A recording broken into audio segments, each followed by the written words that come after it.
Good afternoon and welcome to Live Jazz New England. I'm your host, Pamela Hines, and my guest today is clarinetist Billy Novick with Bob Nieske on bass. Billy has had an amazing career in music for over 40 years as a musician, arranger, and composer. His musical collaboration with guitarist Guy Van Duzer has resulted in recordings, frequent appearances on the Prairie Home Companion radio show, and an interview on NPR's All Things Considered. For over 30 years, he's performed with the New Black Eagle Jazz Band. Well known for his versatility, Billy has performed or recorded with a wide range of artists, including David Bromberg, Leon Redbone, Dave McKenna, Maxine Sullivan, Milt Hinton, Odetta, Herb Pomeroy, and Maria Muldaur. He has recorded 17 albums under his own name, and as a studio musician has been featured as a sideman on more than 250 recordings and over 100 film and television soundtracks. His many film credits as arranger or composer include 8 Men Out, Music of the Heart, and The Opposite of Sex. Novick's jug band adaptation of Peter and the Wolf, with Dave Van Ronk narrating, premiered in New York's Lincoln Center.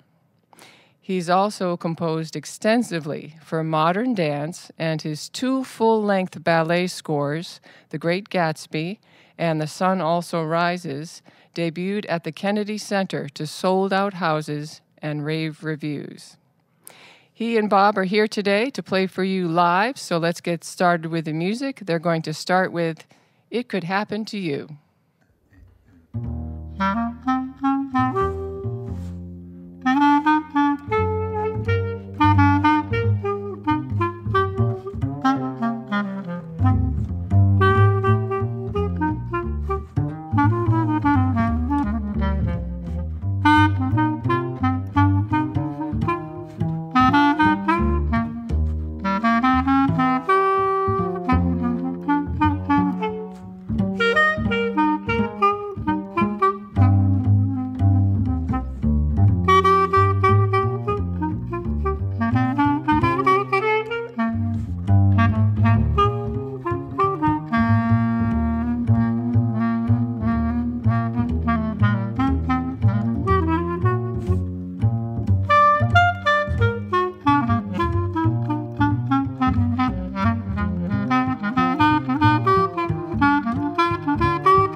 So as Pamela said, that was It Could Happen to You.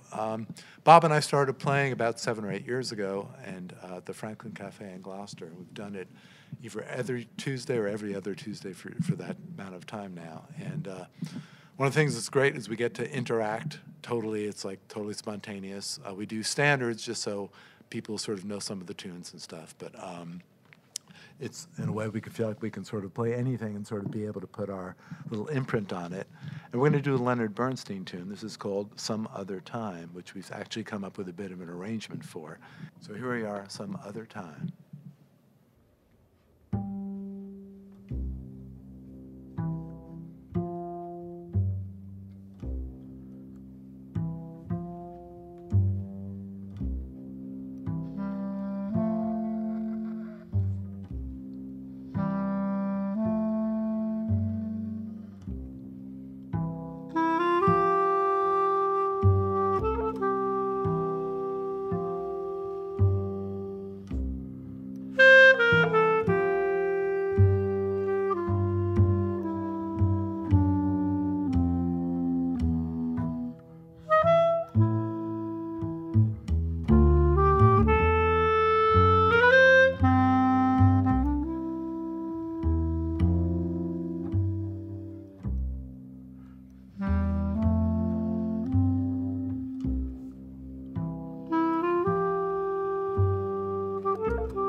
when I mentioned we have an arrangement, our arrangement is 2 notes. Did you play the lick, Bob, the E to the F thing?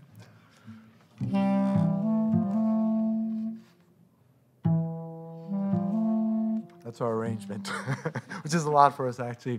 The great thing about doing things with just the 2 of us is we can be so spontaneous, so interactive, and able to listen to one another and just kind of pivot on a dime. So we like to keep everything totally fresh, and we never do the same thing twice, except that one little incredible lick we devised. Now, what we're going to do is Joe Beam tune now. This is called A Felicidade. All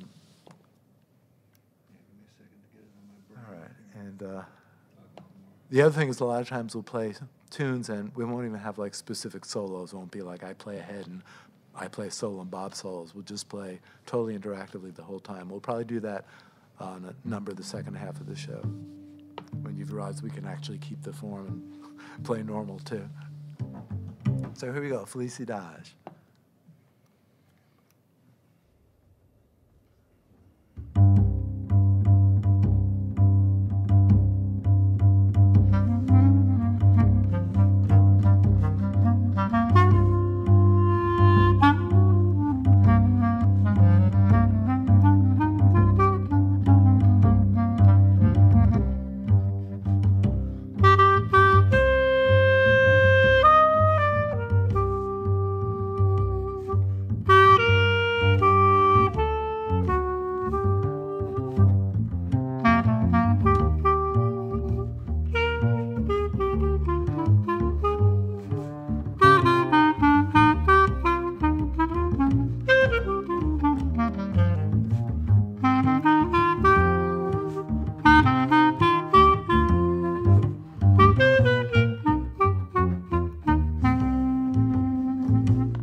You are tuned in to Live Jazz New England. I'm your host, Pamela Hines, and my guests today are clarinetist Billy Novick with Bob Nieske on bass.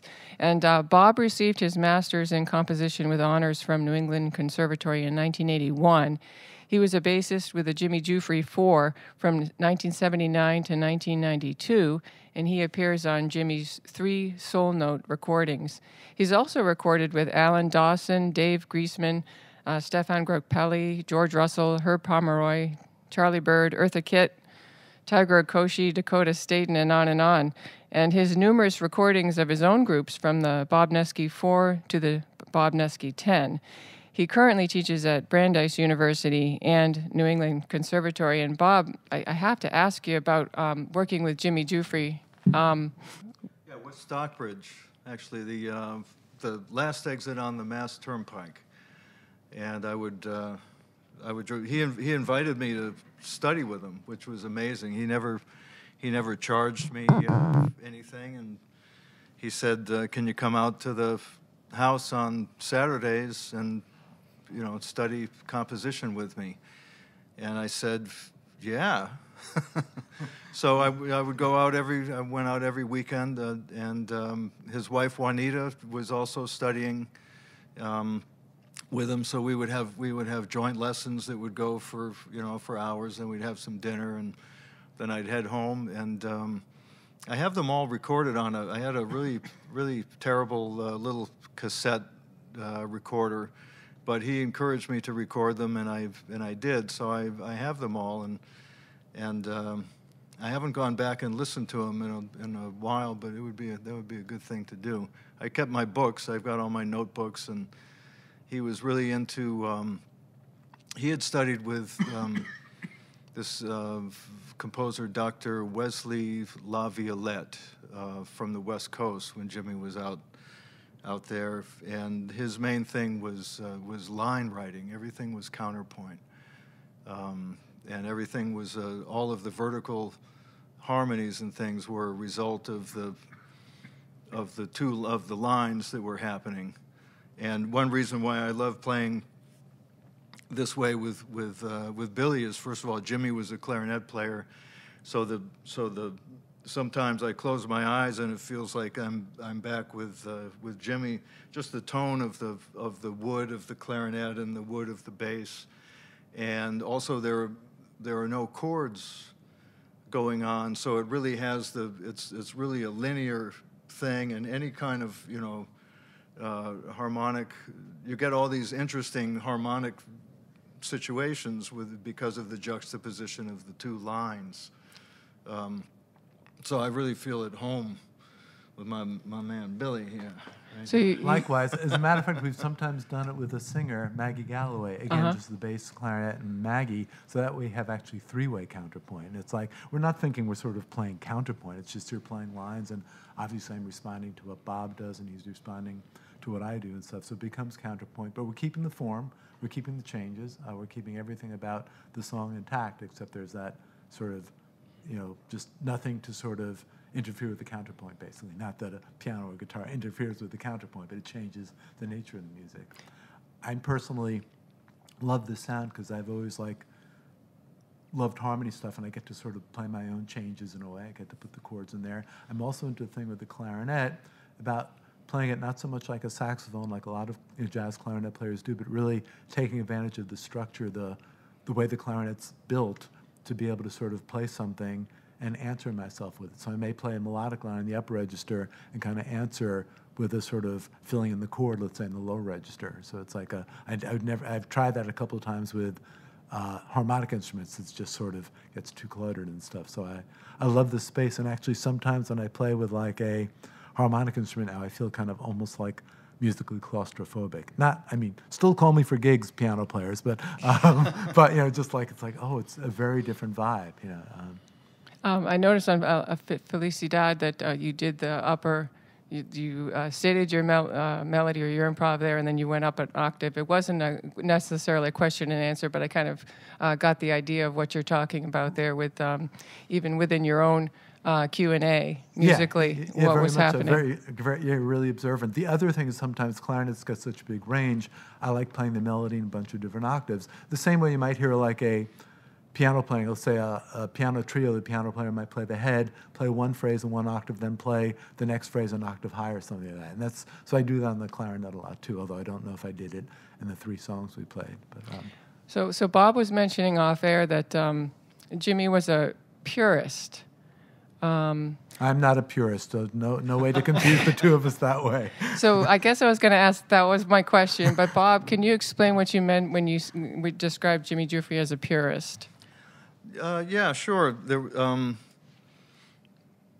Well, he would not compromise anything for his, musical ideals, I guess. Not I guess. I mean, that's true, and I think it cost him in terms of his career, because he was initially known for his big band stuff, having written 4 Brothers, and then he moved away from that. As soon as he got established in one particular and somewhat popular in a particular vein, he would move on to something else, and he had there was a period where he had a kind of a hit with a song called "The Train in the River," which was a very kind of almost like folk jazz. If you're familiar with the film "Jazz on a Summer's Day" from the Newport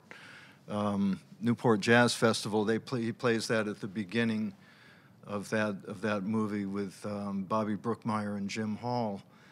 And I remember when I was playing with him, we started out doing that kind of music, and then he got into Weather Report. And he had me switched. He said, can you play bass guitar? And I said, yeah, I can, yeah, sure. And so little did I know that it was going to be some of the hardest, bass guitar parts. I mean, his parts were really hard and uncompromising, and he would write things that were off of the instrument, like low Ds and low Cs, and so I'd have to figure out. Eventually, I bought a 5-string bass that had that, but he was writing that for upright also. So I would tune my upright down, to a low C or something. And when we would do concerts with the electric band, and people would be expecting, some stuff like Train in the River, and people would walk out, and I know he had that same experience with he had the wonderful trio with Paul Bley and Steve Swallow back in the 60s, and people would walk out of those concerts because it was too modern. Now those recordings are considered some of the greatest, free jazz recordings ever. But just in terms, I was telling you the story about I was tuning my bass at a rehearsal, and kind of haphazardly as we do when we're tuning, and he stopped me and he said, "What are you doing?" And I said, "Well, Jimmy, I'm tuning." And he said, "Well, it doesn't sound like music." And I just thought, I was a little frustrated, like, I get to the music part after the tuning part. And he said, "Don't ever touch your instrument unless you're going to play music on it."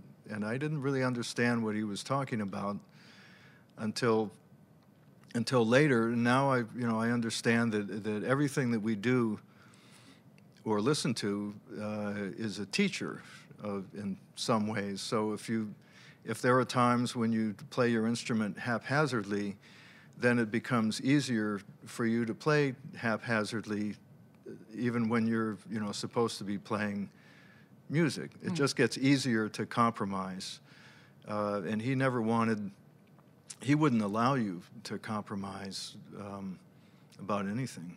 Intonation was a big one too, but yeah, so that's what I mean. So Billy, now you've also had just quite a variety. I mean, I've got to ask you about Prairie Home Companion too, but what is your perspective on your own sound and on your approach to music? I compromise. No, I've always, I've always loved every different kind of music, and I sort of sometimes I say, oh my God, I wish. I've sort of jazz is always by far my biggest love. But I'm always curious. I want to play different things, and it's like, and usually I do. Sometimes I might do it for a while. I played Celtic music for a while. I'm as well as still playing jazz. I played penny whistle and loved it. And after a while, I said, well, I really can't get to the level I want to be doing that, but or klezmer music or something like that, or R&B, whatever it might be. I play sax also, and I do it all and love it. I mean, sometimes I wish I didn't like it so I could be sort of more like an artiste or something like that. But I really love like playing anything. I love playing like a wedding somewhere for even if it's people, musicians would say it's schlocky. I don't know. You're playing at some person's most important day of their life. It's pretty cool, So there's all those other components about music aside from the creativity, which is why I approach the music. But there's like cultural reasons for doing it. There's the social interaction with musicians, and it's just great to like be blowing into an instrument. It's just the coolest thing in the world. So that sort of I like having fun. I mean, that's sort of like that's who I am in a way. I sort of like try to do that musically. However, the thing with Bob that we've been doing is that I feel like, oh my God, I should have been doing this all my life. To a certain extent, by doing all these different things, and I say compromising jokingly, but to a certain extent, playing sort of on demand. Someone says, hey, can you play this? Sure, I'd love to do it. And it's genuine. I do love doing it, but sometimes I felt if I'd been developing my own conception the entire time, I'd have a very different perspective right now. I'd be much more attuned to it. I've got more satisfaction. And of course, I probably wouldn't have worked at all, and I've become a computer programmer 40 years ago. So, that's the trade-off. But but the one thing I try to think is that is there a unifying ingredient to all the different kinds of music I play? And I sort of feel like a basic musicality. I mean, I love melody. I love things being harmonious, both melodically but also rhythmically. I mean, I love, so there's things. I've also been into free jazz a lot and love that also, but there's just something about me that I feel like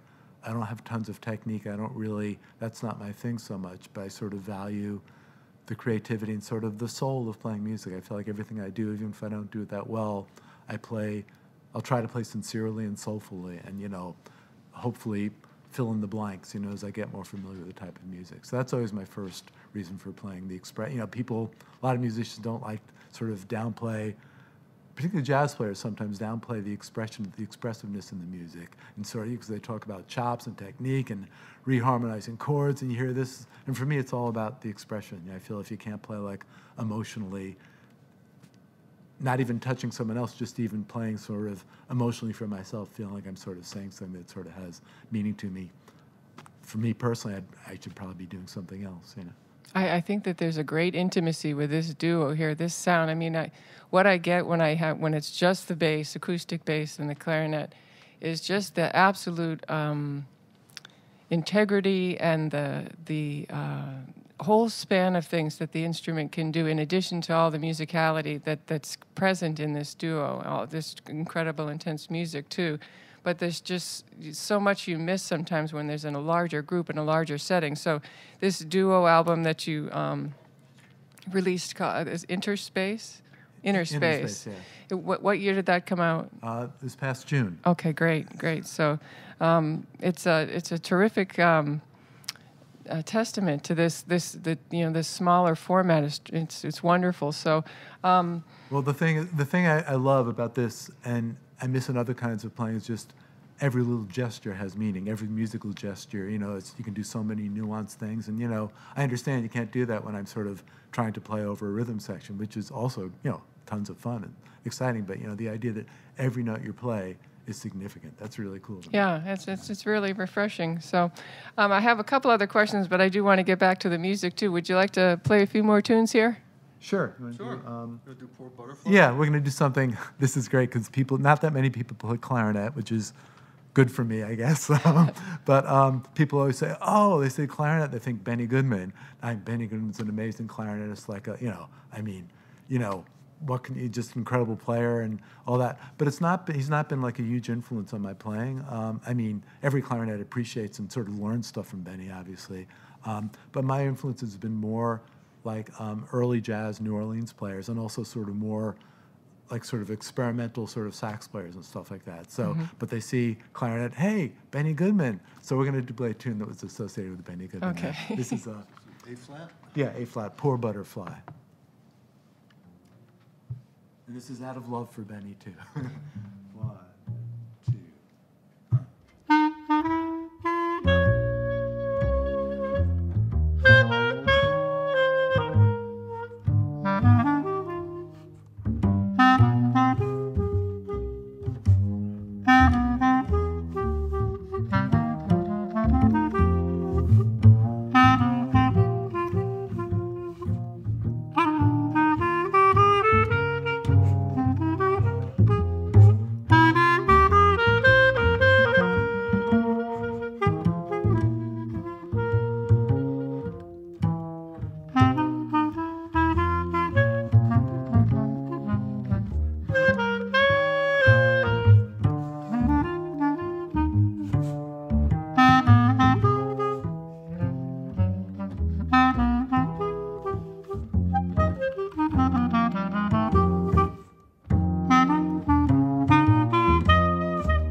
I mentioned before how we'll sometimes play something totally interactively with no real solos per se. We'll just both be playing sort of whatever, that kind of contrapuntal thing. So I think we're going to do this now, Bob. Is that cool with Alone Together? Sure.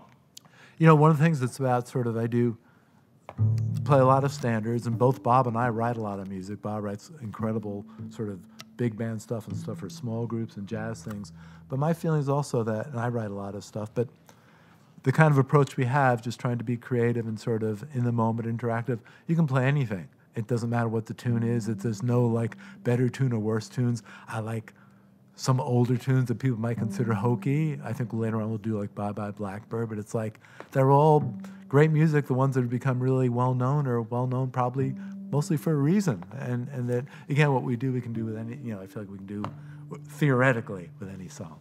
Obviously, I like some of it better than others. But here we go with Alone Together. Bob, that's not music. What are you doing? I'm tuning. Oh. Oh, God. On the radio yet, you know? I know. I sold out. It's going sharp. Oh, actually, this is all part of the song, right? This is all the introduction to the tune. Very kind of like, let's say, a conceptual thing, you know? It's like a performance art, right?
we're surprised by these things sometimes. I had no idea Bob was playing something. I didn't know that he was actually sort of starting the tune or not, so I just kind of joined in. We all vamped on something again. Was that part of the tune? Sure. It all is. It's all part of music. Okay. We're going to do something. We're going to do a blues. This one by Ellington. This is called The Intimacy of the Blues. And Billy Strayhorn. Yeah, Billy Strayhorn, right.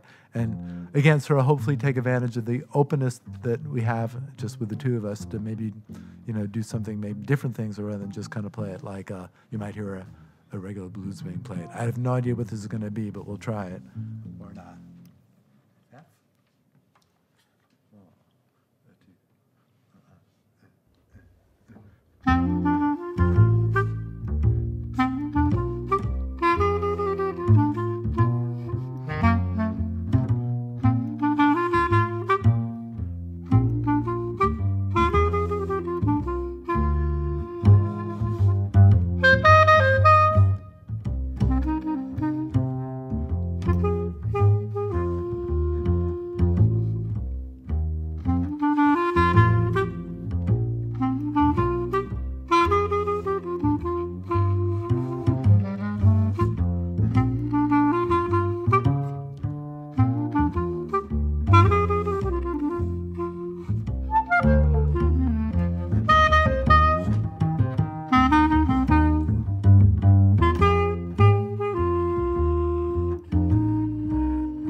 You are listening to Live Jazz New England. I'm your host, Pamela Hines, and my guest today is clarinetist Billy Novick with Bob Nieske on bass.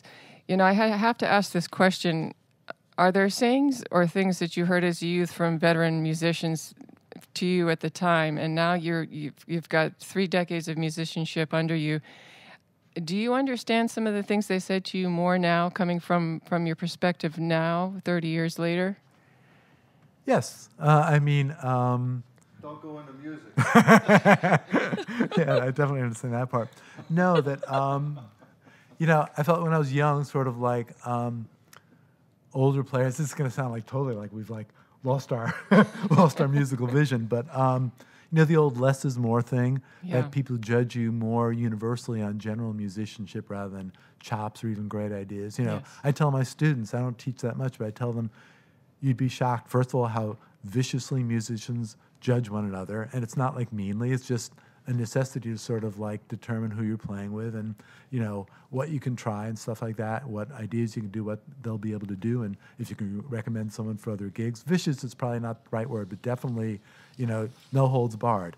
But that everyone appreciates probably more than anything else, particularly for a woodwind player, being in tune and being able to play in time. And people, it's like, oh, come on, I got all these great ideas, man. I'm working on this, working on that. Look at this. I can do this lick, this playing, 6 against 4, whatever it is. Just play in time, play in tune, have a nice sound. That's the most important thing. And people will never sort of, even if you play really simply or whatever, soulfully, people just, oh, he's a good musician. He may not play the way that I do, the way the group plays, but, they'll respect you as a musician, sort of take your music seriously. It's crazy. It's like all that I've learned over the 30 years I could have done this 40 years ago, and it would be very helpful. What are some of the performances that you have coming up, both as a duo and then individually? What are and your website is BillyNovick.com. Okay. And Bob's is BobNieske.com. Okay. What a coincidence! That's Bob Nieske. You've got that website. That's pretty cool. How often does that happen? So as a duo, we play at the Franklin Cafe up in Gloucester. Franklin, it's called Franklin Cape Ann, every other Tuesday. You better guess which is the right one, otherwise we won't be there. No, the next one, Bob will actually be missing. That's April 4th, but then April 18th and every other Tuesday after that. I've got gigs with Guy Van Duzer, who as you mentioned, I've played with for years. We're playing at Amazing Things in Framingham, April 28th. Talk about blues stuff. I also play with Duke Robillard, a great blues guitar player, and blues is a little bit different than what we just did there. We've got a gig at the Blackstone Theater on April 8th and at the Iridium Jazz Club in Manhattan on April 29th. If you're fans of Guy and me and you're streaming online, we're playing down in Washington, D.C. on April 22nd at the Marlowe Guitar Series, and then on April 23rd at the Tapestry Gallery on the Eastern Shore. That's a concert series, too. And Bob and I have a gig together also at Brandeis, noon on April 26th, right? At the Mandel Center. Okay. And that's free, and they even have like food. Yeah, So it's yeah. like really cool. It's like, yes, we don't compromise with the music, but we do it for the food. Well, thanks to Billy Novick and Bob Nieske for being on Live Jazz New England today, and also to the Piano Mill of Rockland, Mass., Jacqueline H. Harrington Foundation, and next to me, Brad Pierce. What would you like to play to close it out, and we'll send it back to Tom in the studio? Well, as promised, here's Bye Bye Blackbird. All right.